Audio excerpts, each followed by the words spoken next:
Welcome to the Laughter Clinic podcast with comedian and suicidologist Mark McConville, bringing you practical, evidence-based self-care strategies, the latest research in mental health, along with conversations that inspire, educate, and entertain.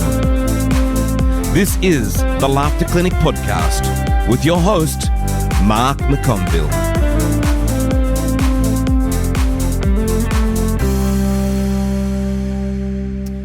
Stav Davidson, welcome to the Laughter Clinic podcast. I am so excited to have you on here, mate. Thank you so much for being here. Thank you for having me.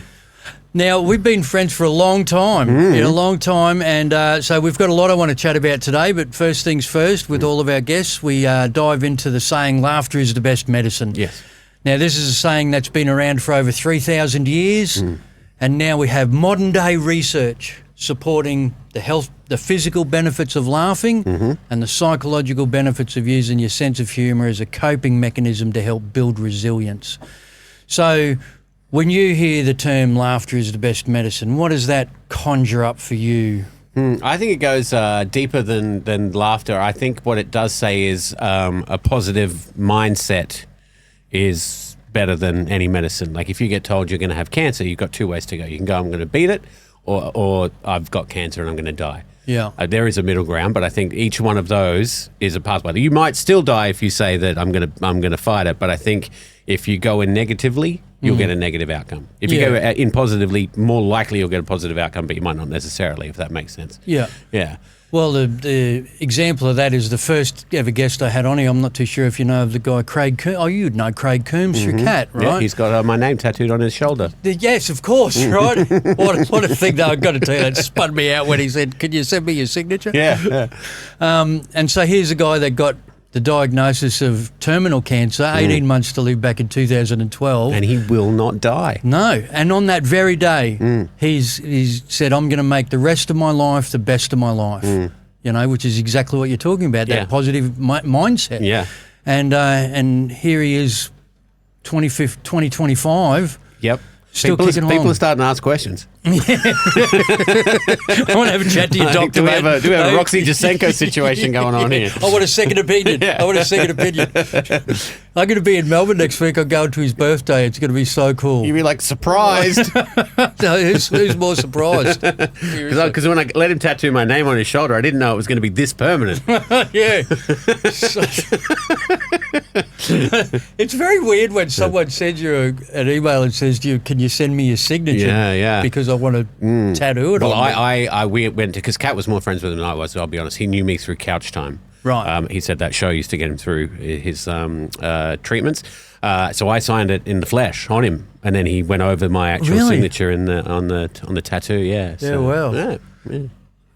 It's a weird thing. It is a weird. It's very cool though. It's good. Yeah. Like awesome. of all the things that we get to do, that is a pretty cool thing. Yeah. You know, definitely. to know that you've had that much of an impact on someone that they want to do that.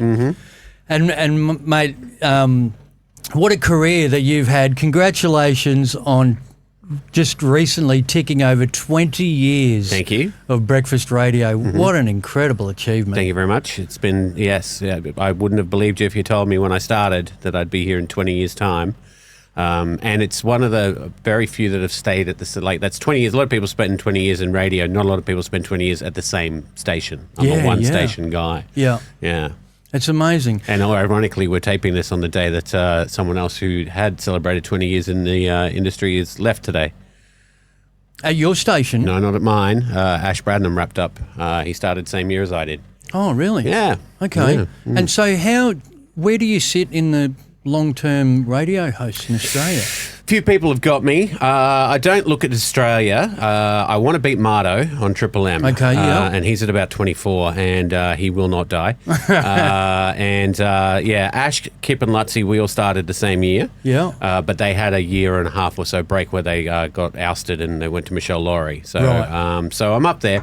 Laurel Edwards is probably the most. She was at the same network for, I think, 25 years, maybe even 30. Laurel Edwards. Lovely lady. I remember listening to Laurel when I was an apprentice back in the late 80s. Yeah. On, what was it, 4KQ or something that's where back she then? always was, yeah. And I have people come up to me going, I've listened to you since I was in high school or since I was in primary school, and they're doctors. You know? Wow. It's crazy. It is nuts. It's insane. Yeah. And so has there been obviously you've grown an incredible lot over that last 20 years. Is there something that you've learnt about yourself over that 20 years? Yeah, I mean, it's hard.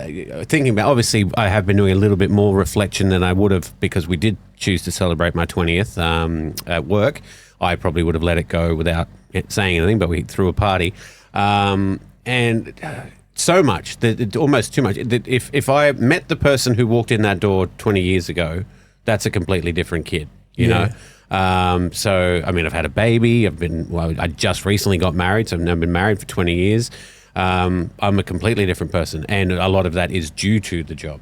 Yeah, right. Yeah. So why is it that you thought you would just let it slip through to the keeper, that you're not a celebration, you wouldn't celebrate that milestone? No, I don't like celebrating. I don't do birthdays. I don't do any of that sort of thing. It felt jinxy. Really? Not going to lie. Okay. And even the way they were doing it, because it was a celebration of the 20 years, they kept on stopping themselves going, oh, you're not leaving. We're just celebrating that you're still here. But it does sound like you're wrapping up. And I think also if you point it out to people, I don't know, does that give them pause to go, he's been doing it for 20 years, probably get someone new, you know? I don't know. But I'm more like, yep, fine, thank you, move on. Like, the hardest thing in this world is to not celebrate your birthday, because everybody wants to celebrate your birthday and thinks that you should. Yeah. And my best birthday would be no one even mentioning that it was. Really? Wow. You haven't done anything. Well, yeah, no, I know. You haven't done anything. You've survived another 12 months, you know. Yeah. I know one of my brothers recently turned 50 and he didn't want to celebrate it at all. Right? And that's a tough one to get away with. It is, right? And the family there was no way we were not celebrating it. And see though? I know, I know exactly. But see, here's the thing, is when my mum was sick, dying in the 12 months, or probably couple of years before she passed away, she would constantly say, don't get old, it sucks. Yeah. It sucks getting old, right? And I remember seeing this written somewhere at the time, and I thought, how poignant. And it's like, never complain about getting old, because it's not a luxury afforded to everybody. That's true. No, getting old is a gift. You know, it is a gift. And, you know, for someone like, I'm 55, I've been to way too many funerals for a guy my age, you know. And so celebrated and embraced her to getting old, my friend, is where I'm going with that, okay? I know they found out, it was my 40th, and they found out at work, Kat was my wife, she does a lot of cruises, as you know, and she was going to be away on a cruise for my 40th birthday, and I was fine with that. And they found out at work, I think they just asked me, and I said, in passing, what are you doing on your 40th? I said, nothing, Kat's away, I'm just going to spend the night at home. But she fed Rory off to the grandparents, going to be by myself. And they just could not wrap their head around that. They were like, you can't be alone on your birthday. Found out they were organising a surprise party for me. And I found out and didn't go, and spent my 40th. You didn't go? No, they said, I said, what do you want to do for your birthday? I said, I want to sit on my back deck and take some drugs and listen to Radiohead. And they had a party for me, and I stood on my back deck and listened to Radiohead and took drugs, and it was a great night. Great night. Well, that's it, because it is all about you and what you want to do, exactly. Right? Yes, people flew in. I didn't see him. People flew in. Yeah. Where the hell is he? Yeah. Did you at least FaceTime them or something? I didn't want the party in the first place. No, I didn't FaceTime him. No. I'm still in trouble for that. Really? Yes. So my 50th is coming up, and I don't know how I'm going to get it. I might have to fake my own death. You're just going to leave the country. Yeah, I might have to. Yeah. Tell everybody. Yeah. I'm going to be in Guam. They'd find me. Jesus. Yeah. Now, talking about celebrations and milestones, on the actual day of your 20-year anniversary, the Lord Mayor of Brisbane shows up. Now, to my knowledge, you had no idea this was going to happen. No, I did not. No. And what does he give you? He knighted me the Knight of the Inaugural Reserve, which is a swimming hole about 2 minutes away from my house. Which that was pretty cool. I was pretty chuffed. He gave me a little plaque and everything, and yeah, that was pretty special. Yeah. Honorary. Of course, right? And so has that made you quite painful around the house and around the workplace? No more than usual. No, I mean, and again, that sort of thing, I think that chuffed me more than I probably even let on at the time. But no, that's just something for me to have after all this wraps up. You know, there's a few little trinkets I've got at home where I can look at and go, that happened. Yeah. Because after you forget too, and it all merges into. Well, 20 years is a long time doing, like, you know, we talk about so much in workplace. You know, I do a lot of employee wellness stuff, and the modern day thought of having a career for life is really gone out the window. You know, like people get so many different jobs and all this sort of stuff. So to be doing anything for 20 years now is an achievement. Yeah. And especially doing your gig. You know what I mean? And I love the fact that on the because I did zoom in on the plaque that he gave you, right? Because I'm like, what does it actually say there? For 20 years of service to the city of Brisbane. Hey? Yeah. And I looked at that and I went, it made me kind of do a bit of a reflection on the stuff that you've done over the last 20 years. Obviously, I didn't cover all of it because there's so much. Not all of it good. You know, but you've been such an open book with the Brisbane public over this last 20 years. Was that something that kind of developed over the years, or like did you go into that gig right at the start and go, I'm just going to be myself and I'm just going to let everybody, you know, let everybody in?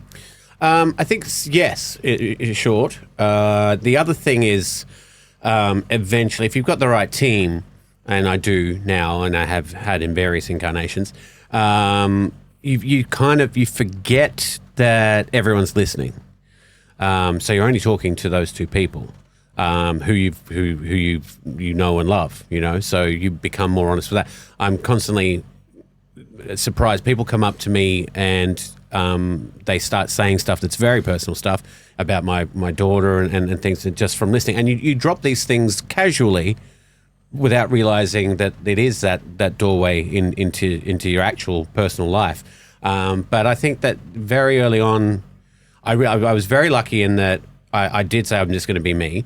I've seen so many people go, they hire people because of who they are, and then they try to change them to who they need them to be for the radio. The producers right, okay. Like Camilla was very much a tragedy of that, where they were like, oh, she's this hot young girl off Big Brother. We're going to make her the socialite of Brisbane. She goes out every night. She's the Carrie from Sex and the City, and it just wasn't her. Right. And then what it is then when you're out and about, not at work, just doing the shopping, you have to be that person when people come up to you. Yeah. You know, you can't be yourself. Whereas I've always just been the geeky guy who likes Star Wars and superheroes and stuff. So when they meet me, I don't have to put anything on. Yeah. You know? But I've seen so many people, and it doesn't even have to be that much of a twist of a personality, but twist their personalities to what the radio station says that they need to be into. Yeah. And then that's what you have to, you become that person in real life because everyone thinks that's what you're like. You know, that's a tricky one. And is that something that the produce, like when, like say, when you first started, I'm assuming you're on like a probationary period, breakfast radio. Like, did they say we'll give you 12 months and see how it all flies? Yeah. Is that kind of how it works? Yeah, I can only tell you what I signed for. I signed for 12 months. Yeah. And I'm assuming everyone else did because they let them go at the end of that 12 months. Right. Okay. So I assume. And then sometimes it can be 2 years, sometimes it can be 3, sometimes it can be 1. But it generally it's no less than, it's never any less than a year contract. Yeah. And so at the end of that initial 12 months, they would obviously like, whatever you're doing, keep doing it. Yeah. Well, general rule of thumb is if they haven't started talking to you by September, pack your bags. Okay. Yeah. So, but they'll just start noodling around. Oh, we're having to think about next year, so you might want to think about what you want. And if they haven't started that, then you're probably not coming back. Yeah. Right. Wow. Sounds ruthless. Look, I mean, I held it too tight for a long time. How do you mean? I could lose this job. Like, this is ruthless, and I need to do whatever they tell me to do in order to keep this job. Yeah. And then one morning, probably about 4 years in, it suddenly dawned on me that before I did this, I ran a coffee shop. And when I realized that I could have been fired from that coffee shop job at any day. Yeah. Anyone can be fired from any job at any given time. Pretty much, yeah. So I'm no different to anybody else. And then I went, well, then fuck it. You know? Yeah. It's there's no point just trying to keep it for the sake of it. You may as well enjoy it as well. Yeah. And then once the pressure was off, it was just like, fine. Yeah. I don't know what I'd do if I lost this job, but, you know. Yeah. It's interesting what you're saying about the sometimes you lose track of the fact that so many people are listening, you know. And for me, like I'm a stage comedian, and yet you're still a comedian because on a daily basis you're bringing the joy and making people laugh and all this sort of stuff. And do you sometimes feel like you've, and I'm sorry if this seems like an ignorant question because I know nothing about doing breakfast radio, does it feel like sometimes you've got two separate audiences, one immediately in the studio and then one that you're conscious of, someone sitting in their car at work, Not really, getting the kids ready? I'm actually never conscious of that audience. Really? No. Okay. More so, and maybe because I did stand up, and if there's not an audience there right in front of you, then there isn't an audience. Yeah, that's right. That's true. There isn't. Yeah. So I never walk in going, oh, we got 400,000 people listening, better not stuff up. I think of the three people there, sometimes the people in the phone room because I can see them, and I do generally have, like, for lack of a better term, the two I work with are, let's say, I'll wean it down to a subject. They're pop culture morons. Okay. Right. So I will say something quite off the cuff, a little sly Simpsons reference, for an example. Yeah. For a few years there, I worked a Simpsons reference into every show that I did. Really? And, and I'd have like Do you reckon three. you could get away with trying to work in a Family Guy reference? Or would that be pushing the envelope a bit? You have to pick the references. And definitely be picking the episode. Yeah. And I would slyly just look over at the one person I know outside of the studio who knows what I'm doing. Most of my sound guys have come up to me going, I know what you're doing, and I appreciate it. And I'm like, thank you. And I'm not doing it for those two. I'm doing it for the broader public of people that. And one time, so much so, one of my PDs, who's like your boss, he comes over and goes, Stav, love all the sly little references you do in there, but you might want to just, when you drop a reference, just like say where it's from. And I'm like, no. So you go like, stay classy, San Francisco, and you go, that's from Anchorman. And you're like, I'm not doing that. The point of the reference is you either get the reference, that's right, or it's not for you. Yeah. So no, I didn't do that. But I do the show for me. I drop in little things that I find amusing, and then other people who know what I'm talking about also love that sort of stuff. Yeah. And it seems so off the cuff, right? And I know that when you're doing stand up, we're saying something that we may have said 1,000 times before, but we're making it seem like we've just come up with it on the spot. How much do you keep in reserve to yourself so as that way the people in the room are hearing it for the first time? The people in the room are 100% always hearing it for the first time. Yeah, right. Okay. Yeah. Because you want that reaction. Well, I don't don't write anything. We don't write anything. Oh, really? No, okay. It's all 100% ad lib. Apart from your sketches or your parody songs or whatnot, everything else is at the moment. Yeah. Which is probably why I like it so much. We were talking. I was doing a rave about. There's a fashion label that's only using the wool from gay sheep. From what? The wool from gay sheep. You said gay sheep? Gay sheep. How are they a gay sheep? They put rams in a pen with rams and girl rams, sheep, and the ones that only fraternise with the male rams, the rams, are considered homosexual. And normally they would get slaughtered because they hinder the breeding process, but this company takes them and uses their wool to make things. And I said, and during the conversation, it's a weird world that we live in. I got to tell you that. Apparently, they use the merinos. Was one thing I said, and then this came to me at the top, and it's funny. I love this joke so much, and it just happened at the time where I said they make tops and bottoms. But mainly tops. The other two didn't even respond, but I know someone in their car is doing that. Unfortunately, mainly tops. Really annoys the bottoms. But it must be, you must have, when people coming up to you, like you said, you're at the shops or whatever, it must be pretty rewarding when someone references something that you said off the cuff, in 3 weeks' time, you're at a Sunday morning market somewhere, and someone comes up to you and goes, "What you said the other day about the Rams and the sheep was pretty funny, mate." And these days, more so too, you'll get instantly on Instagram messages or Facebook going, "Saw what you did there, champ." You're like, "Okay, thanks, Rob from Logan." Yeah, but it's the fun of it, and then there is that thing of. I do write though. I do write like sketches and things, and that for me, I don't think breakfast radio. It's seen as a subpar career for most people in the entertainment industry. if you're a breakfast radio host. Really? Yes, I've had multiple comedians tell me that I'm not a comedian anymore because I don't do stand-up. But you're still being paid to make people laugh. I write more material than the people that have said that to me do in a year. The amount of material that I would put together would be the equivalent of 2 stand-up shows, easy. But it's gone. As soon as you say it's gone, you never get it back. But you are just material. So it's interesting. On a daily basis? On a daily basis, yeah.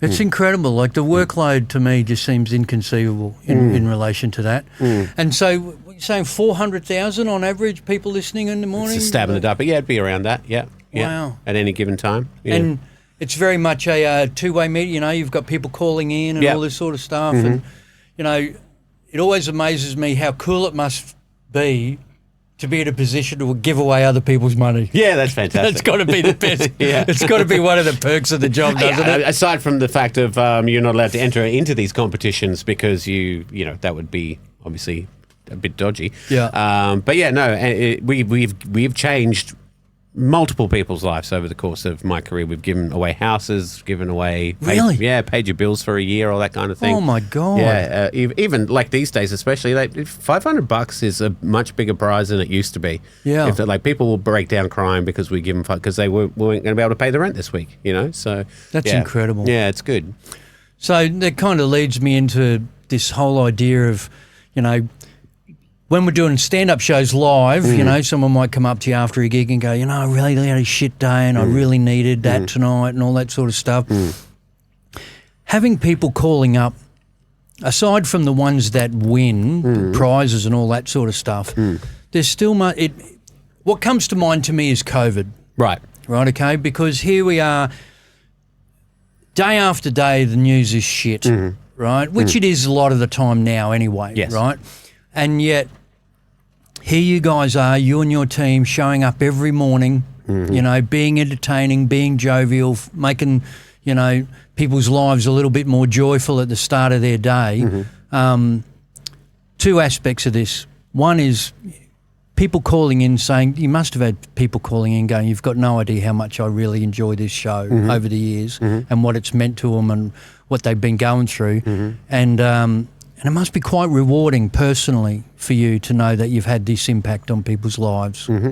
Yeah, I've had at least twice in my career, I've had people say that I've stopped them from killing themselves. Really? Yeah, that day.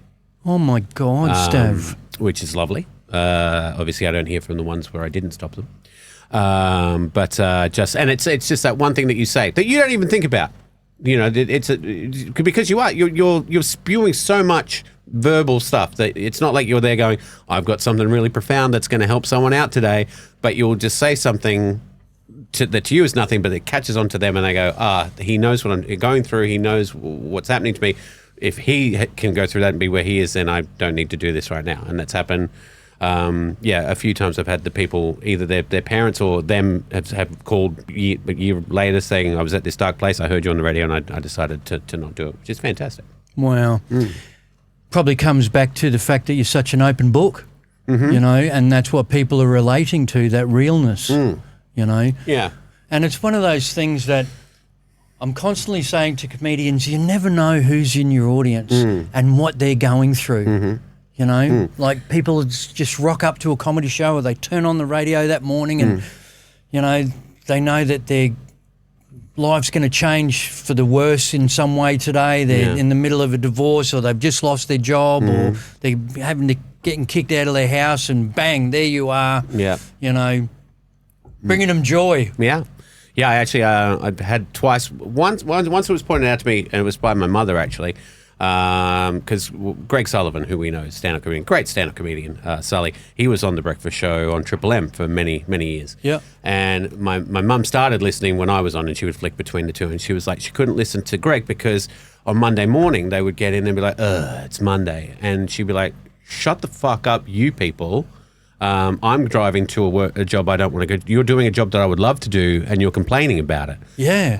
And I just got in trouble with my team. We were out. We went down to Sydney for a photo shoot, and they were out, and we were all having a few drinks afterwards. And everyone was like, "Oh, it's bedtime. Oh, we have to set our alarms and stuff." And I was like, "Yeah, we have to set our alarms. don't you wake up like going, yeah, we get to go to work? And they were both like, no. We wake up going, oh, we have to go again. I was like, well, then don't. Don't do that then. Yeah. Don't. It is a privilege. Oh, absolutely. I mean, it's a privilege I get paid very much to do, but it's still a privilege to do it. And I would never complain about being at work. Yeah. You know, when the next thing, maybe I'm talking about the Kardashians, but the next thing I'm doing the next day is meeting Matt Damon. You know, shut the hell up. Yeah. Yeah. Well, I've actually, had a few comedians on so far. As you know, the podcast is only new, and everyone says the same thing. It is a privilege. Yeah. It is a privilege to get to do what we do. And the interesting thing is that a lot of us, I say to people, I've had real jobs, and fucking this ain't one of them. No. Like you stand in a factory welding in 35-degree heat wearing overalls in summer in Queensland. Yep, and the stuff that they are worried about is just not stuff to be worried about at all. And you're right, yes. And I think a lot of there's a small group of radio people that have only ever done radio. Right. And they're weird. Okay. But people that have had real jobs and then come into it, like the people that are all radio people, I've seen people leave and go, oh, why did I think like that? They think of radio in a completely different way. Like we'd get in trouble if we aired an interview and then went to a song and came back and went to another interview. Our boss would come in and go, you played 2 interviews back to back. You can't do that.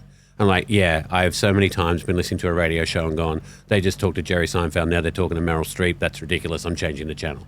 But they do think that we can't have an interview. An interview has to be an interview. Used to be worse. It would be like have to be an interview. Then we have to have Abby talking about something relatable. Then we have something about what's happening on the weekend. Then it's Stav's turn. He talks about something in his wheelhouse. So it's about superheroes and stuff. Then we come back. Can't have too many superheroes. So then we'll come back with an Abby rave that's a bit more about kids and their family and stuff. And they would go through. So structured. So structured. Yeah, and then at the end of that, when we'd structured it, they go, now make it sound like you're just in the back deck having a dinner party. Yeah, right. The illusion. Yeah, exactly. The illusion. Yeah, but we do get a lot of people saying, how long does it take you to write the show? And you're like, we just get up and we just talk. And we do, with some radio stations, I know for a fact Nova get in at 6 o'clock. Like their breakfast show gets in and walks straight into the studio and turns the mics on. There's no planning or. And how long are you in there for before you actually get on air? I get in earlier than everybody else. I get in at 4. Yeah. And my producers are normally in there, and then the others are sort of straggling, and then we have a meeting at 5. Yeah. 5:15 until 6. So where we go through the news and what's happened during the course of the evening and stuff and what we want to talk about. And we put in. So I'll get in every day and go, I've got a rave if you need one, and I'll put that in at like 7:20. I don't tell them what it's about. Yeah. Abby will go, I've got a rave. Maybe I went to a sports thing yesterday, but we don't go, this is what happened, this is what happened, this is what happened. We just go, I've got a rave. I can talk about something that happened, and we'll put it in. So in that meeting where you're being made aware of, whatever news or, that is happening on the day or internationally, locally, that sort of stuff, is there a balancing act between, this is something that I've always been curious about, the worst the news is that they're going to be talking about on the hour.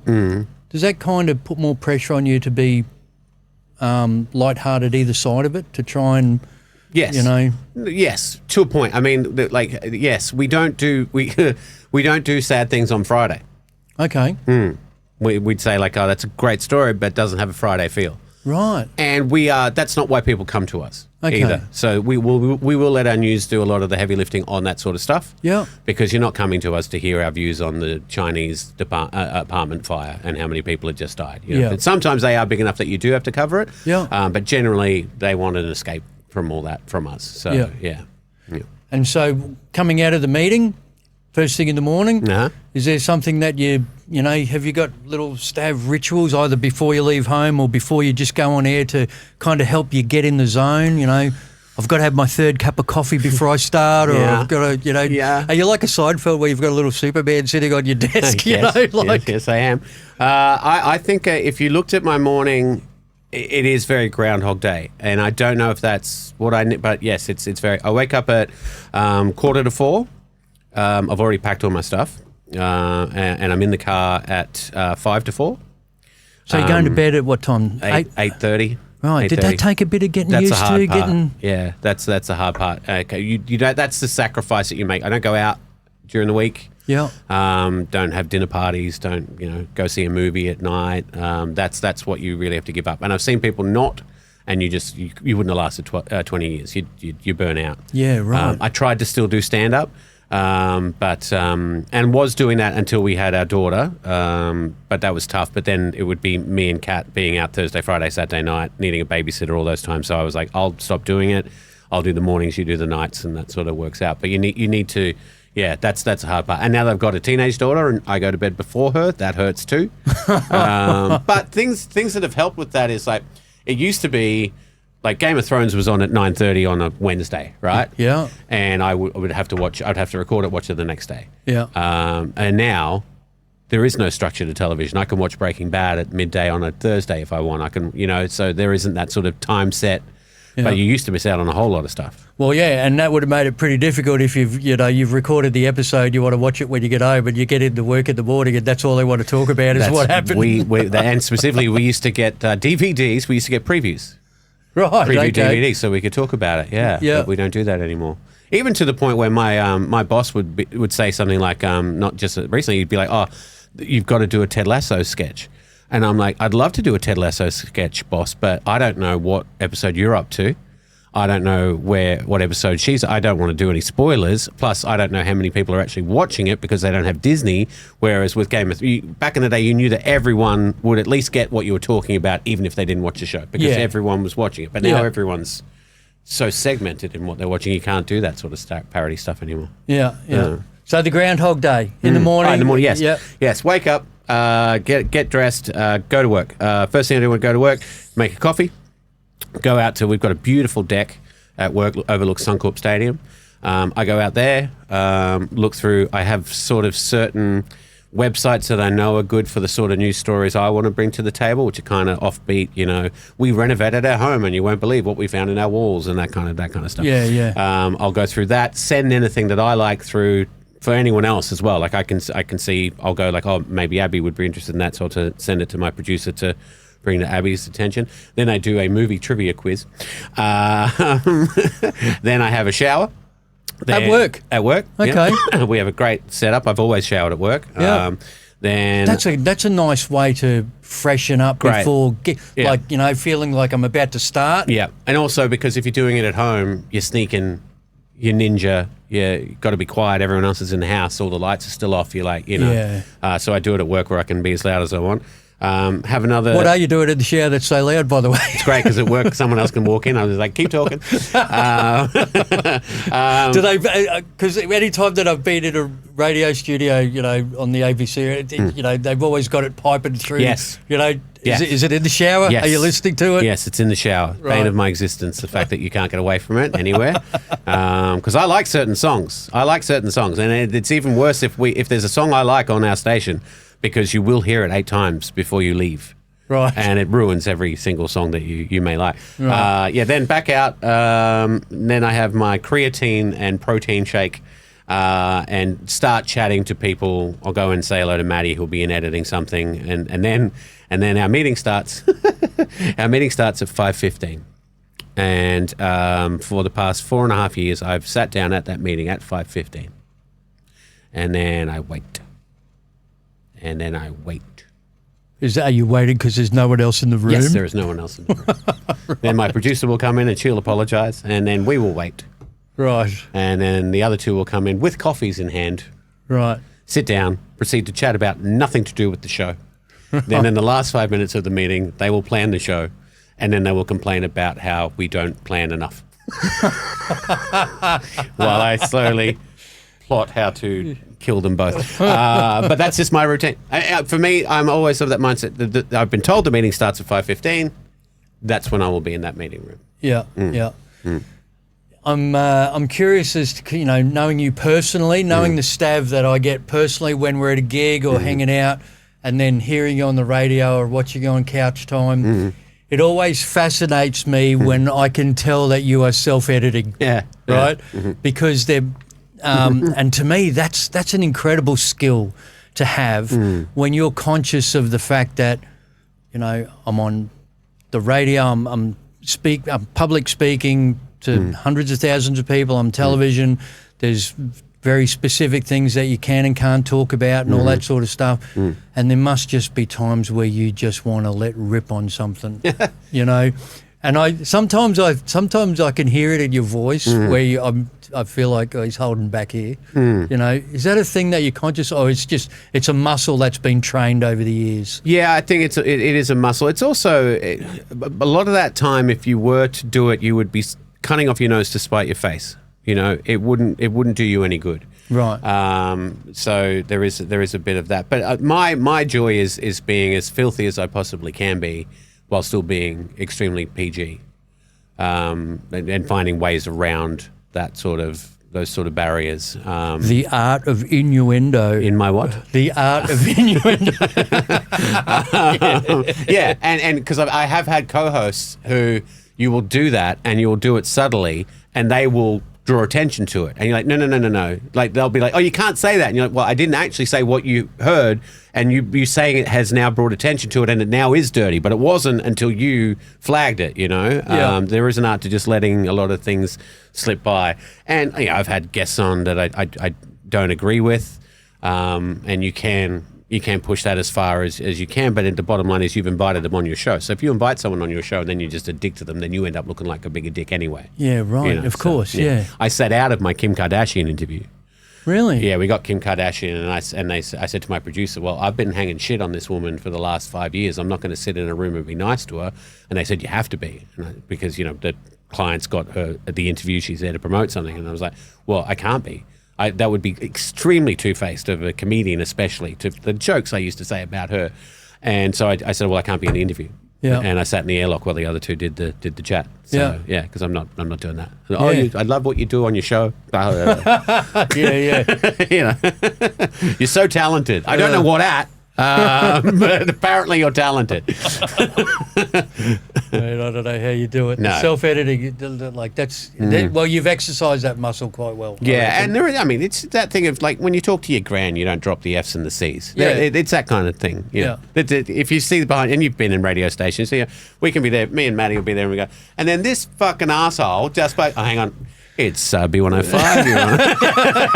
You know. And we're back. And we're back. We're back in the room. So over 20 years, you have done some crazy shit in the course of your job. Yes. You know, and I'm curious as to how much of these crazy ideas... Well, actually, first of all, let's talk about some of the crazy shit that you've done. Okay. Mm-hmm. What do you reckon would be your top 3 craziest things you've done in the last 20 years? Jumped out of a plane with 10 grand strapped to me and let it go in the air. When did you do that one? It was about 4 years ago. That was the Cash Tornado. And that was where fun. where did that 10 grand end up? It had to be in... Oh my God! Who thought of that? I know. It's always hard to pin down because you go into a room to brainstorm these things. So eventually you get to the idea, but really 20 people have come up with that idea, if that makes sense. Because you go, we could do this, and someone goes, we should do it like that. We should do it, and it just builds on itself. So we all did, really, in a nutshell. But we were going to drop it somewhere close in town. They said you can't do that because it's littering, technically. Okay. So we got around that for some reason, but then they said can't be in an air path, air zone of other planes. Yeah. So we went out to Ipswich, and we did it on the outskirts of Ipswich. And I still remember as I was parachuting, had those stripper gun that shoot the notes, had them duct taped to my hands and just press boom, and the money went everywhere. And I still remember flying down, going, "That is an awful lot of bushland." And when we landed, half of the side was it was an Army Reserve gun range. Training ground, out so there. no one can get on it. And there's probably still $5 grand out there with our faces on it. With your faces on it. We put stickers on every one and it had a number. So when you found the $5, it was all $5 notes, you were supposed to call the station and go. And we had I found it on my roof. I found it when I was on my lawn, but there's still a lot still unclaimed out there. Really? So I did that. Hey, so just quickly on that, was that the first time you'd ever jumped out of a plane? No, but the first time I'd ever jumped out of a plane was for the show. It was to promote the new Superman movie, so I jumped out in a Superman outfit. Yeah, and that was the Kevin Spacey Superman movie I'm talking about. My God. Yeah. Lots of firsts for me were through the show. And again, that's something I'd never complain about because I'm doing something that people normally pay for and I'm getting to do it for free. Yeah. So shut the hell up. Yeah, you know? We broadcast the show underwater. I've been attacked by police dogs. Wearing all the gear. Yeah. I've been in goals facing Olympic ice hockey players. That was pretty full on. Yeah. Pucking me. Pucking you. That was They come pretty fast too. Those pucks. They do. All sorts of stuff. Yes, and that's why that's one of the reasons I love the job. It's you never. The boxing one. The boxing one. The boxing had nothing to do with that had nothing to do with the radio. Oh, wasn't it? That was a thing I did. Yeah. Oh, okay, right. I thought that was that we then talked about on radio. Yeah. But no, it was something I chose to do. Well, Abby is a ambassador for the Small Steps for Hannah charity that it was raising money for. Okay, right. And she said you should do this. I was like, yeah. So 10 weeks of training, and then eventually you're in a ring with some other dude, and yeah, it was one of the best things I've ever done. Wow. Yeah. The other one, the rugby league game, the rugby league match. Did a charity rugby league match where I was the only person who wasn't an ex-rugby league player. I was playing like Greg Inglis and Sam Thaiday and all these boys that I'd grown up watching. Inglis picked me up and dragged me for 20 minutes. One of the best things I've happened in my life. And I was worried about that because it's always he's probably there going, what is why that? is he here? Why is this twig man here? But there's always, for me, it's always mitigating risks. There's a couple of things that I wouldn't do that have come close. I would never ride a bull. Because if you fall wrong, you're in a wheelchair. But that was probably actually the only other one. I wanted very much to be shot, but they nixed that right at the last minute. Shot? Yeah, like wearing a bulletproof vest. Yeah, came close. Really? Yeah. What drew you to that idea? Who gets the opportunity to get that done every now and then? Then you go to parties, you go, I've been shot. Fantastic. That reminds me, when I did Laughter Clinic mental health thing for the Queensland Police, for the Crime and Intelligence Command. I don't know if I can. I'm going to tell the story. I'm here anyway. I've started now, so it's happening. And so after I did the presentation, I'm sitting there with half a dozen senior police that have been in the service for like 30 odd years. And, we're just chatting about stuff. And one of them said to me, have you ever been tasered? Right? Yeah. And I'm like, no. Yeah. No, I've never been. Would you like to be? That's exactly. Yeah, but they didn't say that. They said, would you like to get lit up? Nice. Right. And did you? You didn't, do you? Fuck no. Yeah, okay. Yeah. See, I would have done that. Yeah. Really? They nixed that one too. I was about to get tasered, so much so I drank like 5 litres of water because I really would have liked to piss myself as well. And right at the last minute, they said, no, you can't do it. And my boss, I still remember this clearly. I said to my boss, I've signed a waiver. And he goes, yeah, but that really doesn't mean anything legally. I said, well, why did I sign the waiver in the first place? He goes, you can just argue that we made you sign the waiver. I'm like, so waivers are essentially useless. He's like, yes, waivers are essentially useless. But wow. Yeah. They went down the whole they were showing me videos, training videos of people being tasered. Yeah. And the fascinating thing was the second that the current stops, the person being tasered is back to normal. Yeah. They can grab a knife or they can do something, and so that's what they say. They train you in understanding that the second you stop that current, boom, it's on. It's a requirement. And they got in trouble for this, but it's a requirement of the biggest manufacturer of tasers. It's a requirement of that company that when you start, you get tasered. Really? Yeah. Yeah. Fuck, working for them. That's why they got in trouble. Yeah. So what's something else that you wouldn't do? I wouldn't do. You got the pin pulled on the tasering and being shot. Labby got shot. One of my ex-co-hosts, he got shot. He did it before it got a bit more clampy on it. Okay. No, there's not much else. It's on a case-by-case basis, I guess. Like, they'll come to you. You never just do it. Like, you always have a choice. Yeah. So, yeah, and there's definitely things I would say no to now. Anything involving, I'm claustrophobic, and I have been, they put me in a coffin and nail gunned it shut, and that was not a fun time. Really? So I would not do any of that kind of thing. Behind that? It was, I was put in the coffin, and every time they asked me a set of questions, and then they got Kat in, and every time she got a question wrong about me, they added so if she gets one wrong, the lid gets shut. She gets another one wrong. Kat being your wife, my wife, Kat Davidson, yeah. And she got them wrong, and then it was a bit of radio play where Labby just nail gunned the lid shut anyway. So yeah, but that was a living nightmare. Yeah. So is there is there something that you've done that on the radio where after the show you've looked back and gone, well, I'm surprised we got away with that? There are multiple. A lot of them we didn't get away with. We were of the What time... does not getting away with it look like, though? Getting in a lot of trouble. Right. Yeah. The way you said getting in a lot of trouble. Well, you got to say, Labby, who I worked with for 5-6 years, he was his mentor was Kyle. Right. And it was of that time. The radio landscape Kyle has... is in Kyle's Lens, yeah. And the radio landscape has changed dramatically over the 20 years I've been in there, where it used to be a lot of shock stuff and some of the things we've done. And we, for a while there, we had... every room was bugged. We recorded everything. Okay. And then it was at our discretion what we played back. Really? And to the point where our general manager pulled us into a meeting and sat us down and said, you cannot record people anymore without their permission and play it back without their permission. And we had a microphone in the fruit bowl of that meeting. And we played it back on air the next day. The wonderful irony of that whole situation. The shit. It was a real Wild West. Would you love to have seen the look on his face when he was listening to that? Yeah. That's my voice I can hear. Yeah. I was thinking, and because it was the 20th, I've been they asked me what some of the worst things we've done. There was the Dearly Deported, where we found a man who hadn't seen his family in 15, 20 years. He lived in Europe, and we flew him over. And we had him in a studio, and we had his daughter in another studio with the screen up, still couldn't see each other. Same situation as the coffin.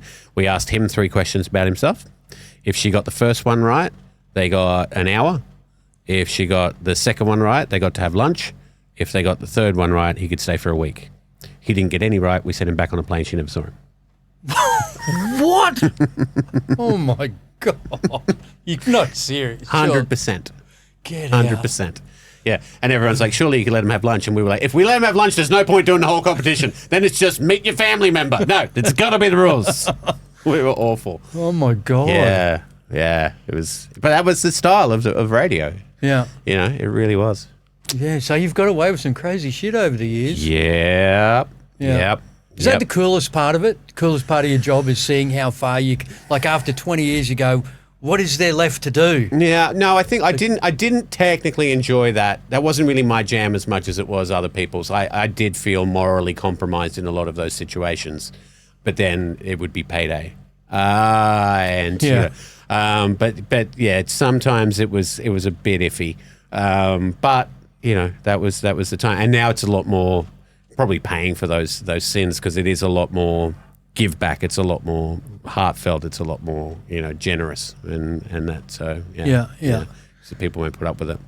So has the over the last 20 years you've interviewed some massive names, like people coming in promoting their films and latest albums and tours and all that sort of stuff. Yep.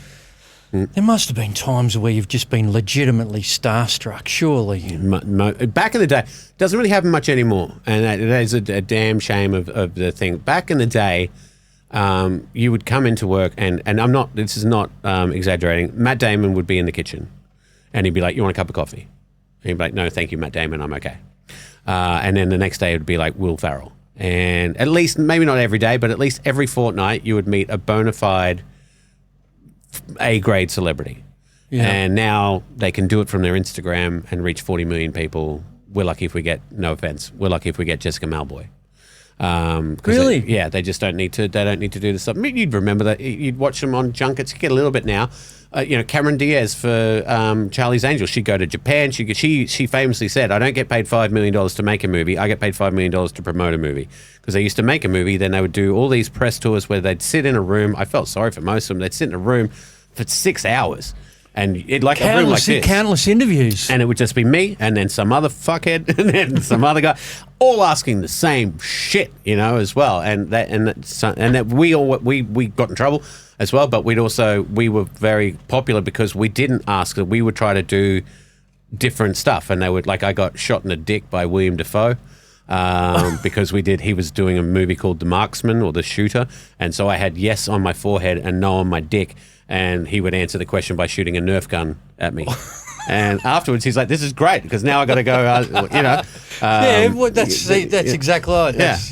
It does. And so yeah, but every day and starstruck all the time. I mean, I was in a hotel. Jerry Seinfeld was as far away from me as you are now.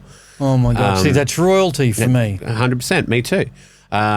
William Shatner. When you go into when you're going into a interview like Jerry, my God. The night before, you'd be thinking about it from the moment that you know that's going to happen. Yeah. Like 2 weeks. How much preparation time do you get? Yeah, probably about 2 weeks. Yeah. Right. Yeah. And do you get to run that interview and get to ask the question, or is that do they say this is what we want you to? They will generally ask. They will generally say, "Here's a list of things you can't say." Okay. Or can't ask about. And we have over the time, the best way to go about that is, and we did it with the best one I worked with was Robbie Williams. Okay. Where we said, we've been given a list of things we're not allowed to ask you. And he said, I don't know who gave you that list. You can ask me anything you want. I might not answer it, but you can ask me anything you want. And generally, they don't even know about the list that's been given to you. They don't know that people are telling them not to ask them about that. Yeah, right. So if you go, this is a list we've been told not to ask, they'll probably say, you can ask me whatever you want. Yeah. And so Abby went, okay, you're recently married. What's it like only being allowed to have sex with one woman for the rest of your life? And he went, but next question. But yeah, and then some are legitimately precious, and if you ask the wrong question, they will hang up or they will, look frosty at you. Have you had to go pear-shaped on you? Yeah, heaps of times. Yeah. Where you feel like embarrassed yourself in front of, Yeah. Oh, really? Yeah. Katie Holmes pretended she was going through a tunnel. When we asked about Tom Cruise, she was like, "Oh, I'm sorry, you're breaking up." We're like, "We're not breaking up." Right. Come on. Kelly Rowland's we asked about Destiny's Child. She was down the line in a studio in Sydney. We couldn't see her, but we could hear her, and it sounded like she was in the same room. And we asked a question about Destiny's Child, and we thought we'd lost her, but she just wasn't. She didn't leave. She just refused to say anything. Right. Until we asked the next question, and she went, "Yes, my new album's called blah." But yeah. Right. Yeah. Ghosting. Yeah. But I understand that too. I mean, there are aspects of you're only there to promote the film. We don't need to know about your second child to a prostitute. Like I feel sorry for Will Smith. You can never do an interview with Will Smith without at least mentioning it. Yeah. The slap. It's got to be said somewhere. Or Chris Rock. Yeah. So to me, I can see some of my co-hosts, because you do get a headline out of it, and you can see them like actively trying to push those buttons. Yeah. And it's like, you end up just normally they just won't come back on the show. Yeah. When I got Gillian Anderson, I got Gillian Anderson from the X-Files. Yeah. Now I'm a massive X-Files. Yeah, that's cool. X-Files fan. That was one-on-one in an interview in a hotel room. And we came up with the idea.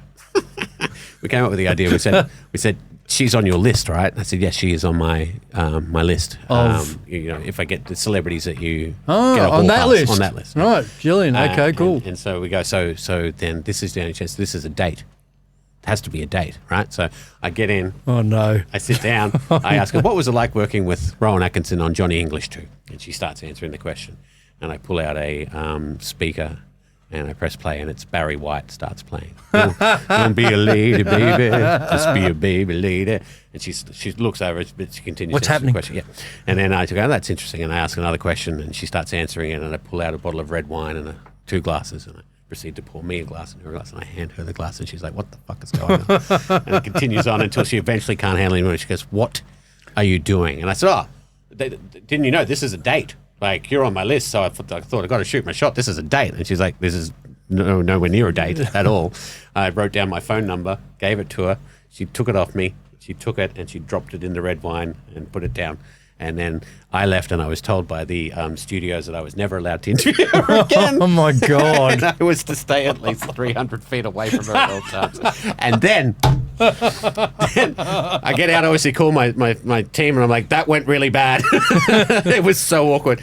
We get it back, we play the interview, and my team, we were all sitting in the room, and we came up with the idea, the interview ends, and they all go, "Why did you do that, Stav? That was so awkward." And I'm like, guys! Oh, and they just no. left me hanging out to dry. But, it's a better story than I just asked the 3 questions about what it's like to work with Mr. Bean and left. Yeah. You know? So, and like and they all talk to each other. Yeah. They've got to, you know, and like Willem Dafoe. Yeah. Telling someone else Yeah, about, that it happened, you know, go to Brisbane. I got to shoot this guy in the dick. It was great. Exactly. Yeah. I got Will Arnett, and it was the day after a big race day, and Abby was too hungover to go, so I got him to call her and wake her up.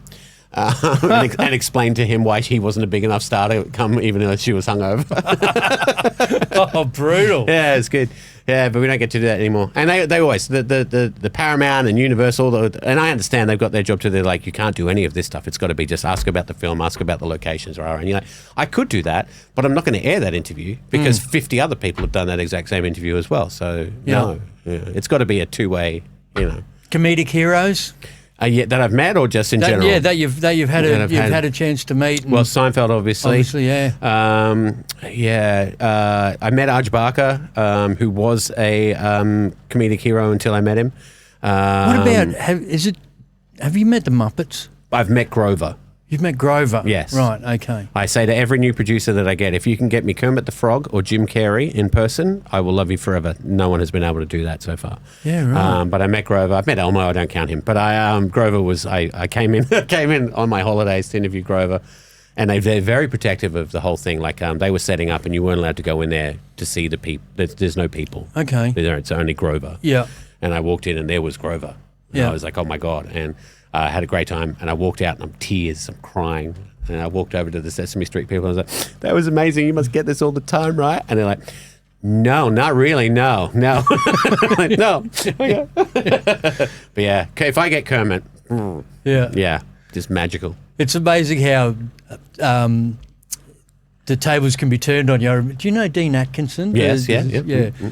So Dean's a friend of ours. He's a ventriloquist. He's got the dog Fetch, and I remember doing an interview with Dean on the cruise ship once, and I'm talking to Fetch, and I'm like, what's it like? He keeps you in the box and all this sort of stuff, and Dean has Fetch turned to him, and Fetch says to Dean, "This idiot thinks I'm real." Yeah.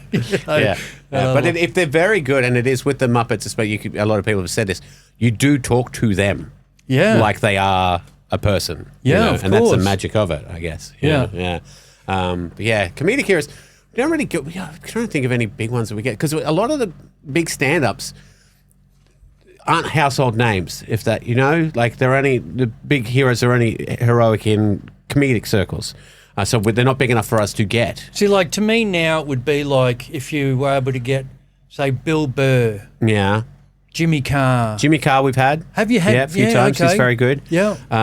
If for us, so it'd be more like Matt Friend. Okay. Yeah. Yeah, right. But yeah, we've had Jimmy Carr, had the Scottish bloke, Ken, you know the one I mean, very funny Scottish bloke, Michael McIntyre. Michael McIntyre would be good. He's good. Yeah. It's always just the ones that aren't funny when they're not funny. There's a few of those that are just not funny when they're not being comedians. Yeah. But especially because I'm such a movie buff, I've met the amount of movie star celebrities that I hold close. Yeah. James Earl Jones. Yeah, right. And yeah, that's been amazing. Yeah. Have any of them said, we should hang out? Yep. Luke Perry. Yeah. Luke Perry was like, we were at a hotel. He saw us across the lobby. He's like, Labby and Stav. And the downside is you generally can't, because you've got to get up at 4 o'clock the next day. I've learnt you should say yes, because the amount of times they've said, come backstage at my show, and you go, no, I can't, because that'd be too long. And there was a time where I had Couch Time, which was a television show. And so I would interview people for the radio show, then I would interview them for Couch Time, and then maybe for something else. So by the end of it, you were on a one-on-one name basis with them. The Horrible Bosses guys, Charlie Day and Jason Bateman, I interviewed them by the end of that.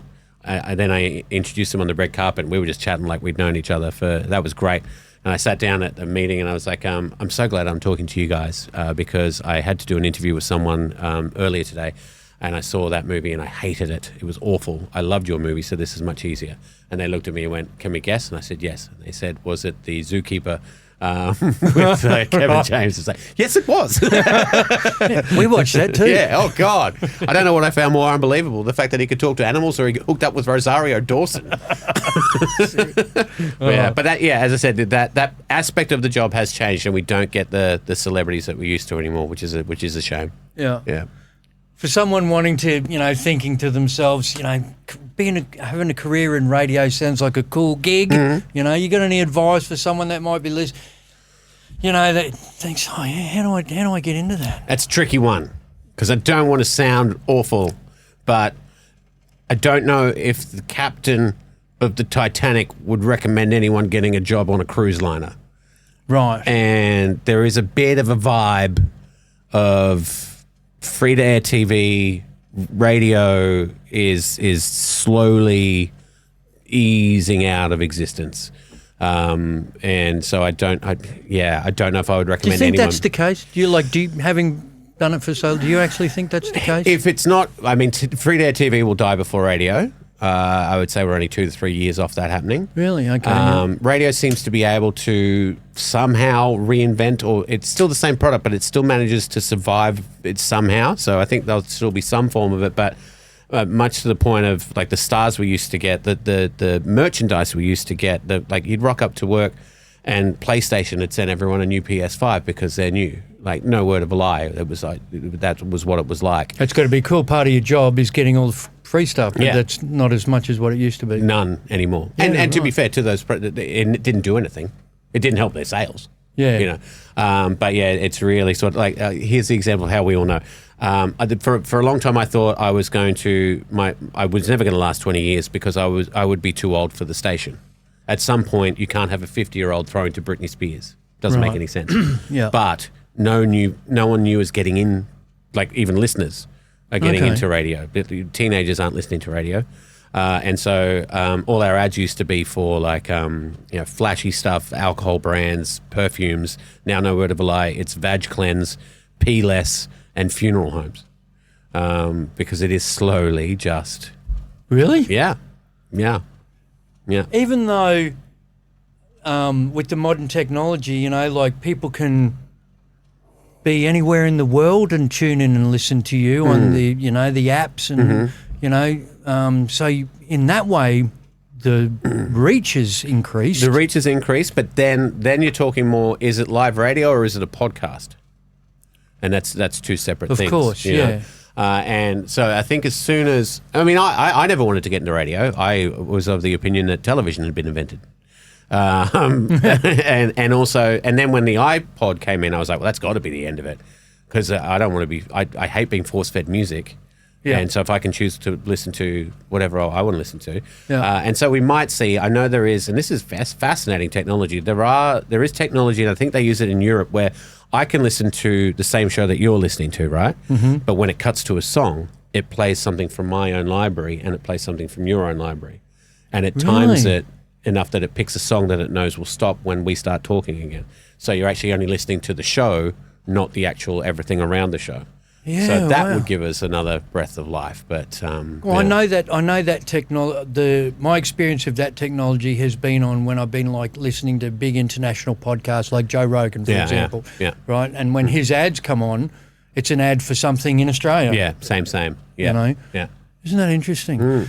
Well, mate, look, I know I'm very grateful for your time, and I really appreciate you coming in. So, personally, how have you coped, before we wind it up, how have you coped personally with the stress of, ratings periods and all, has it taken its toll on you at times over the years, Not so much. The only thing that takes its toll is everyone else's reactions to them. Because I don't put any stock in them whatsoever. Ratings. Right. Not that they help the sales teams if we're number one. Yep. We can sell more product. Yeah. But if product is in advertising. Yes. Yep. But if you lived and died by the ratings, I would have been miserable most of my career. Yeah. And I've seen that happen to other people. And I am of the opinion of it's that are you aware of the book The Power of Now? Yeah, I love the Eckhart Tolle. And A New Earth. I haven't read that one yet. The second one of his. Brilliant. Brilliant. But that's kind of my mindset. I read that book and went kind of like, yep. So I don't think that far ahead, and I don't look that far back. But it does have a roll-on effect. If we do badly in the ratings, it affects the mood of the show.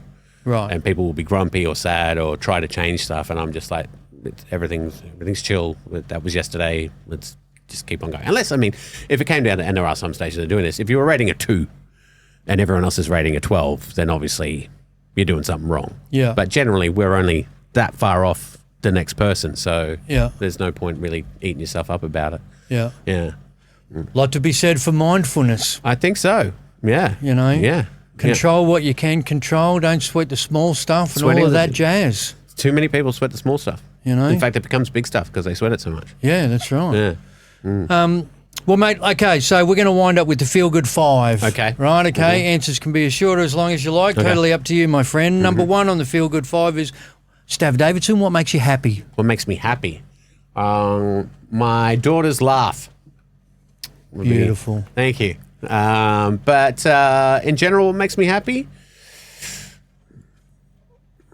A good movie that surprises you with where it takes you. Okay. Where Got you- one that comes to mind that you've seen recently? Yes, I do. I got a couple, but one that really did. Sasquatch Sunset. Sasquatch Sunset. Sasquatch Sunset. Okay. It follows a family of Sasquatches. Right. No dialogue. Is it Sasquatches or Sasquatch? It might be Eye? Sasquatch Eye. Sasquatch Eye. Yeah. They're all played by fairly recognizable stars, but Okay. you can't tell because they're so heavily made up as Sasquatches. Yeah. And it starts off and you think, what the hell is this? And by the end of it, it's quite a good treatment on the human condition and what humans have done to themselves chasing after technology and whatnot. Yeah, it's very Really? good. Yeah, Okay. Sasquatch Sunset. Yeah. Yeah. Sasquatch Sunset. Playing guitar makes me happy. How's that going? Yeah. That being said, Yeah, what makes you happy, not the rest of your family? yeah. That's like saying golf makes me happy, but doesn't really. Yeah. But occasionally you'll hit that chip and get it in on one, and same with guitar. Because I realize at that stage where I realize that I'm never going to get to the end of this, you know, where Well, that's like golf. Yeah, it's a game that's always going to be better than you. Yes, and the guitar, you go, I've got it now, and someone goes, now try this with your right hand. You go, fuck me, and you're on a whole new journey. Yeah. But those moments where you look up and you go, did that just happen? Did anyone else? I was somewhere else for Yeah. a minute there, and it all just clicked, and you just, what was that? Mindless mastering or whatever it is, so where you've got it all going and you're unaware of it. Yeah. I like that feeling. Yeah, that's cool. Yeah, because you've lost yourself in that moment. Which is the irony of it, isn't it? Though, because you're not actually there at the time. You only recognise that when you come out of it. Yeah. You know, so it's always so intangible. Yeah. Yeah. Like stand-up, you do it with stand-up. You know, you walk up off a set and you're like, what the fuck just happened there? Like everything was on point. I wasn't working. I was just there doing it. I think that I felt that the first time I did it, and went, yes. That's that. Yeah, feeling. I had one of those nights last night, You know? funnily enough, Yeah. at the Ballina RSL. And you haven't done anything different. You couldn't explain it because otherwise you get up and do it every time. Yeah. You know? Yeah. It was just one of those, you know, there was the set, but then there was a lot of riffing Yeah. going on, and Yeah. it was... Sometimes you catch yourself halfway through going, this is one of those times. You Yeah. know? Yeah. Well, either that or you catch yourself. There was a moment in last night's show where I've gone, I better get to some jokes Yeah, because, yeah. you know, like, Good time. what are you grateful for, mate? Grateful for? I'm grateful for most things. There's not a lot you shouldn't be ungrateful for. I'm grateful for what I do for a living. I'm grateful for what it's allowed me to do, what it's allowed me to purchase. I'm grateful every day. I didn't have the best childhood, so every day is cake. Yeah. You know, yeah. I find ungratefulness really unattractive. Even little thing. How someone can let a bad Uber driver affect the whole day. That's actually something that's going on with you rather than that person. You know, and it's that's that sort of thing. Yeah. There's a lot to be said for focusing on. I think gratitude is an incredible gift. You know, like when I do my mental health presentations, I talk about keeping a journal and, you know, starting your morning pages. You know, today I'm going to have a great day for the following 3 reasons, or today I'm grateful for the following 3 things, because focusing on what you've got and not what you don't have. You know, like, because we live in there's a lot to be grateful for where we live. Yeah. You know, like, we live in a beautiful part of the world. Yep. As standard of lifestyle goes, it's still pretty high. Yeah, absolutely. Yeah. You know, we're very lucky. Yeah. You go to bed here's a trick for you. You go to bed every night, and before you fall asleep, you say, tomorrow was a great day. Tomorrow was a great day. That's interesting. Look at how philosophical you are. So it always surprises people. Doesn't surprise me at all. I'm not surprised by this one bit. Well, because this is all we have, isn't it? I know people that knowing that they would have to do this today would be like, I got to go do my mate's podcast.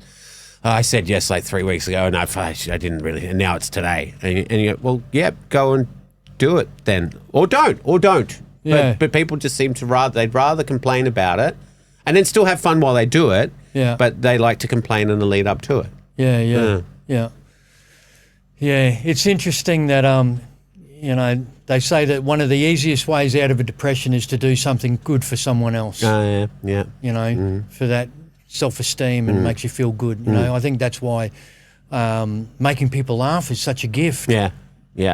Because like there's actually research to show that when you make someone laugh, as much as they're getting a kick out of it, you're actually 100%. getting a bigger hit out of it. Yeah. Initiating that. Yeah. There's nothing I like more. Yeah. I used to judge how good my day at school was by how many laughs I had. Yeah, right. You know, So yeah. when you say you didn't have the most ideal childhood, was along those lines, for me, there's a lot of bullying going on. This was the 70s and 80s. It was, you never talked to anybody about it back then. This is what I find incredible is when I was growing up and all this bullying that went on, I never talked to my teachers, I never talked to my parents, I never talked to anybody about it. No. And yet now I find myself in a job where I'm talking about mental health and suicide prevention, and I'm saying to everybody, fucking talk to people, Yeah. right? Okay? Yeah. Because I understand. So Yeah. when you say about getting laughs at school, was that where that came from? Was it a survival thing for you? It was a survival thing for me. The other thing that I had going for me that I didn't realize at the time, but I used to watch a lot of television, like the cable guy. I Yeah. was pretty much plonked in front of the TV, but through no fault of my own or me doing it on purpose, I watched the classics, and I was learning. Like I'm talking like the Bob Newhart show, The Golden Girls, Bill Cosby, God rest his soul. Do the Saturday afternoon black and white, Jerry Lewis, Dean Martin, Jerry Three Lewis, Dean Stooges, Martin, all Three of that. Stooges, loved the Three All of Stooges, that. Marx Brothers. Yeah, great. And was soaking it in, definitely. And that was sort of my apprenticeship, really.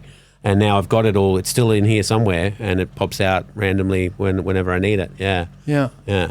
It was, I always found it so amazing, like the quality of that comedy. One of my fondest memories as a kid was on a Saturday afternoon, sitting in the lounge room with my mother and my grandmother, and 3 generations all laughing at the one thing. You look back and you go, it's pretty special. Yeah, really. yeah. Get Smart would fall into that category as well. All Yeah, that sort of stuff. absolutely. Yeah. Cool, man. Okay, so now what are you looking forward to? What's coming up? Anything exciting you're looking forward to? Yeah. In 2 weeks' time, we go to Norway. Oh, hello. Yeah. That's a good time. Yeah. We've got a 6-day cruise through Norway, hopefully Northern Lights. Wow. Although you can't be guaranteed. No, but you got to be there, right? You got to be there. We've done half the battle. Yeah. Yeah. And What an incredible experience that's going to be. it's going to be great. And then taking Rory home to Scotland. Wow, okay. Yeah, so big To holiday. Glasgow? Yeah. Yeah. Okay. Yeah. And will this be the first time she'd been Yes. We were going to go in about 2020, and then the world blew up with COVID. there? Yeah. But I think this is perfect because she's 13 now, so she can really actually appreciate it and see like where I grew up and How old were you when you left? 8. And where have you been back since? Yeah, I've been back numerous times. I took Kat back a couple of times, but haven't taken Rory back yet. So yeah. Mate, we went to Scotland in a couple of years ago now as part of a trip over there, and I remember my brother saying, as you drive around Scotland, no matter, because he knows I'm an avid photographer, he goes, mate, no matter how many times you try and take a photo, you're never going to encapsulate it because the whole time you're there, you feel like you're driving around in a postcard. Yeah. Well, I mean, not so much Glasgow, but yes. Yeah, well, you get out of there. Yeah. I was, what amazed me about Scotland is I had the best seafood of my life. Yeah, right. In Oban on the west. I've been to Oban. Yeah. And it was just, mate, I loved it. I love Scotland. That's the great. history is the so- history. Well, I used to. I will show Rory. One of the small villages I used to live in. After school, we'd all go play in a castle. It's incredible. Just a ruin of a castle. Yeah. And we don't have that here. The thing that what spun me out is if you get a chance to do this, or maybe you have done it, the St Andrews ruins. Yeah. Right? So there's a part of those ruins, because it's on like a cliff kind of thing, and there's a part of those ruins where there's a hole in the ground and a handrail that goes down, and you can actually crawl through about maybe 150 metres of this tunnel that brings you out onto a cliff face. Yeah, where they used to get the deliveries. And yes, that's it, right?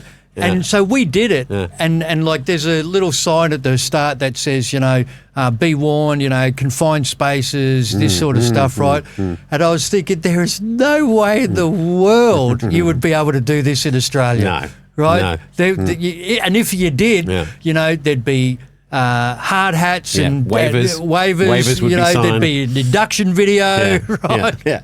But Scots, they'd be like, fucking idiot. Oh, I love it. Oh, man, I love Scotland so much. Yeah. So how long is the whole trip for that you're going? Like 4 weeks. So we do Norway. We're staying in the Ice Hotel. What's the Ice Hotel? It's a hotel made entirely of ice. Really? Yeah, we're not staying in it because that looks like a fucking chore. But we've got a cabin outside the Ice Hotel. We're going dog sledding with huskies. That'll be cool. Then we have a couple of nights in Paris, then London, then Wrexham, because my wife watched Welcome to Wrexham with Ryan Reynolds. So having one night in Wrexham. Right. Then Glasgow. One night in Wrexham. One night in Wrexham. So that I'm looking forward to that. That'll be great. And I'll be looking forward to going back to work. I honestly haven't worked a day in 10 years. Everyone's like, oh, we're almost at holidays. I'm like, I know. Yeah. I'll take them, but yeah. How long do you get off? I don't like to say. People hate me. I get 6 weeks off. Okay. Yeah. Fair I get school holidays. Right, fair enough. Yeah. Well, that's cool, man. Yeah. I hope you guys have a wonderful holiday. Oh, we will. I know, I've told everyone because it's so expensive. We will have fun. Yeah, because I know that you both work very hard. I know your beautiful wife, Kat, and how hard you guys work. So, and what an experience to give to your daughter. Yes, should be fun. Oh, man, very excited for you. Okay, what's your me time? You might have answered this before in relation to the guitar, but like if you want to switch off from the world, what are you doing? I meditate. Yeah. Has that been a new practice, or has that been something you've been doing for a while? No, a few years. I did a course maybe 5-6 years ago. Paid $1,500 for my mantra. Yeah. So the Scotsman in me will not let me not meditate. Isn't it amazing? Because the thing that I find the funniest thing about meditation, and because I meditate also, is that that moment when you first start, right, where every single person has had this moment where you'll be sitting there and then you'll be going, I'm doing it.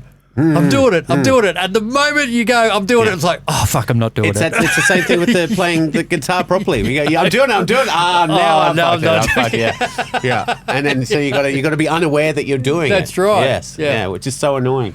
What do you get out of that personally? What does that give you? I think that, and more and more so now, after I finished reading The Power of Now, it just makes everything quiet. And that really, my inner monologue really shut up after I read that book, because he says in there that that's your brain trying to stay relevant.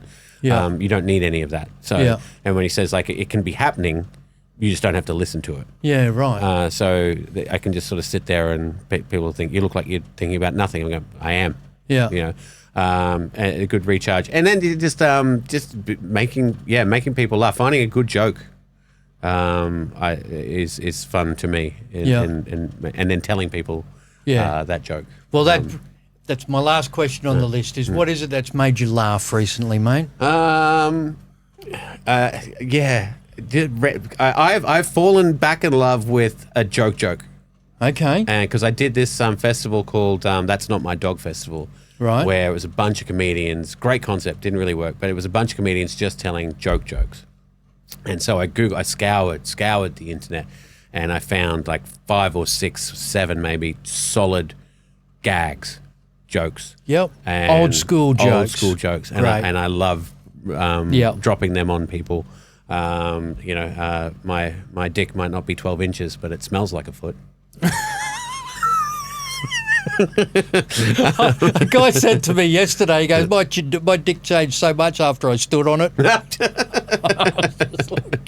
Yeah. What? So a good joke I really enjoy. And that's something that Norm Macdonald does very well. It's the enjoyment of the telling of the joke. Because you can have a great joke And if it's told by the wrong person, it's not a funny joke. Yeah. But taking people on that journey of the joke, I do find immense pleasure in that. Yeah. Yeah. Oh, it's so pleasurable. Isn't you know, it? One of the things I talk about in the Laughter Clinic is about the joy of making someone else laugh. You know, as good as it is to laugh yourself, but knowing and being mindful that not everybody shares your sense of humour. True. Right. And so, we all know in our tribe, right, who we can share a laugh with about certain things. Yeah. People, like, and I think one of the gifts that, because I'm so grateful for our friendship and your wonderful wife, Kat, and the fact that we've been friends for so long. Years and years. And the joy that I get, you know what's coming. Oh, yes. Because there was no way in the world we were getting through That's true. our podcast without giving it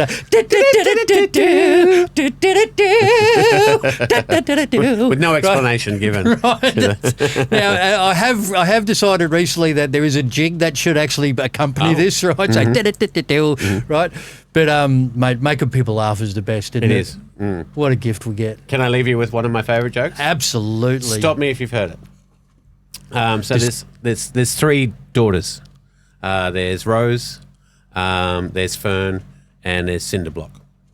And Rose says to her mum one day, just comes out of nowhere. She goes, "Mum, I can't believe I've never asked you this, but how did I get my name? Why did you call me Rose?" And she goes, "Oh, funny story actually, Rose. As we drove you home from the hospital, right, and I had you swaddled, and I carried you from the car to the house. And as I did, we were walking through our garden, and a rose petal brushed lightly across your cheek. And we thought we'd call you Rose." And she went, "That's lovely." Fern heard that and went, "It's funny, I've never asked what you called me Fern." She goes, "Well, funny story, actually. Brought you home from the hospital. You were swaddled in your blankie, and we brought you into the lounge room, and we just bought some new plants. And as I sat you down, a fern brushed up against your forehead, and we thought that's a sign we'll call you Fern."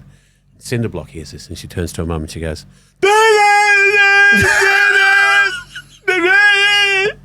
"Moo!"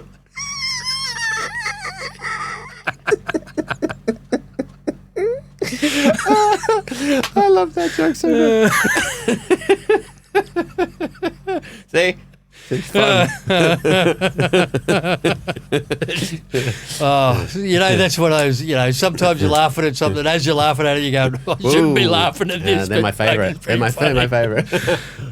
Stav Davidson, mate, thank you so much for hanging out today. Anytime. It's been an absolute treat. And, mate, I wish you safe travels Thank on you. your holiday. Thank you. And you and your wife and your beautiful daughter, all the best, mate.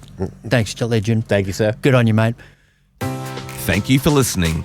The information contained in this podcast is for educational and entertainment purposes. It is not intended, nor should it ever replace, advice received from a physician or mental health professional. Want more info?